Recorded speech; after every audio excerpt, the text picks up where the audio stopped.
कैसी दिल लगी है तू, कैसी बेबसी है तू। आयडा कामयार से इस कदर दिल बर्दाश्ता हो जाती है कि उसका घर छोड़कर सीधा अपने अबू रिफान साहब के पास चली जाती है। रिफान साहब उसे अचानक सामने देखकर सख्त नाराज होते हैं, मगर कुछ कहने से पहले ही आयडा की तबीयत बिगड़ जाती है और वो वहीं बेहोश होकर गिर पड़ती है। वो घबरा कर फौरन उसे गाड़ी में डालकर अस्पताल ले जाते हैं। अस्पताल में फलक उसके तमाम टेस्ट करती है। कुछ देर बाद जब वो बाहर आती है तो एक बड़ी खुशखबरी सुनाती है, आयडा माँ बनने वाली है।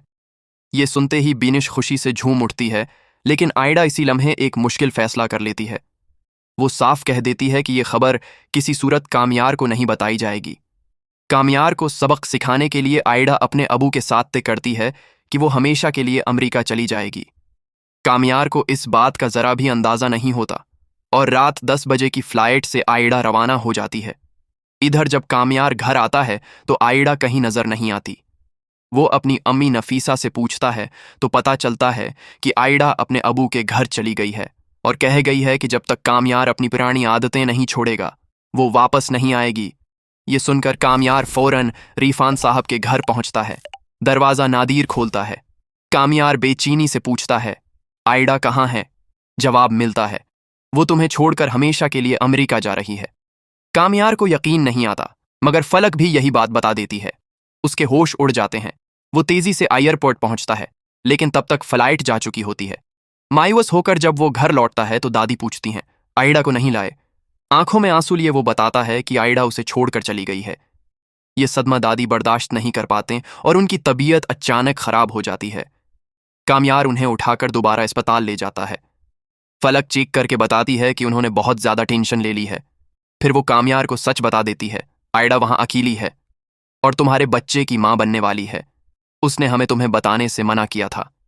ये सुनते ही कामयार के कदमों तले जमीन निकल जाती है। जैसे ही दादी की हालत संभलती है, कामयार अगली ही फ्लाइट से अमेरिका रवाना हो जाता है। वहां पहुंचकर वो दीवानों की तरह आयडा को तलाश करता है और आखिरकार उसे ढूंढ लेता है। वो उसके कदमों में गिर कर माफी मांगता है और उसे मनाकर वापस ले आता है। घर वापसी पर दादी और नफीसा की खुशी दीदनी होती है।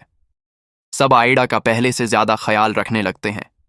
मगर जब फरिया को पता चलता है कि आयडा मां बनने वाली है तो उसके दिल में हसद भड़क उठता है। वो खावर के साथ मिलकर एक खतरनाक मंसूबा बनाती है। एक दिन जब आयडा चेकअप के लिए अस्पताल जाती है तो खावर पहले ही अपने गुंडों के साथ वहां मौजूद होता है। वो जबरदस्ती आयडा को गाड़ी में बैठाकर अगवा कर लेते हैं। जब आयडा काफी देर तक घर नहीं पहुंचती तो कामयार सख्त परेशान हो जाता है। अस्पताल जाकर मालूम होता है कि वो वहां आई ही नहीं थी। कामयार फौरन सीसीटीवी कैमरे चेक करवाता है।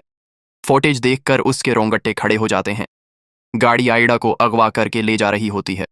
अपनी ताकत इस्तेमाल करके वो गाड़ी का सराग लगवाता है। पता चलता है कि वो खावर की है। लोकेशन मिलते ही वो सीधा उसके अड्डे पर पहुंच जाता है। वहां पहुंचकर वो शेर की तरह टूट पड़ता है। गुंडों की खूब पटाई करता है और खावर को पुलिस के हवाले कर देता है। पुलिस उसे गिरफ्तार करके ले जाती है। कामयार आयडा को लेकर वापस निकलता है, मगर रास्ते में उसे लीवर पेन शुरू हो जाता है। वो फौरन गाड़ी अस्पताल की तरफ मोड़ देता है। कुछ देर बाद डॉक्टर बाहर आकर मुस्कुराकर कहते हैं, मुबारक हो, आपके घर चांद सा बेटा पैदा हुआ है। ये सुनकर कामयार खुशी से नहाल हो जाता है। वो कमरे में जाकर आयडा के हाथ चूमता है और अपने बेटे को गोद में उठाता है। रिफान साहब भी मिठाइयां लेकर आ जाते हैं और सब मिलकर खुशी मनाते हैं।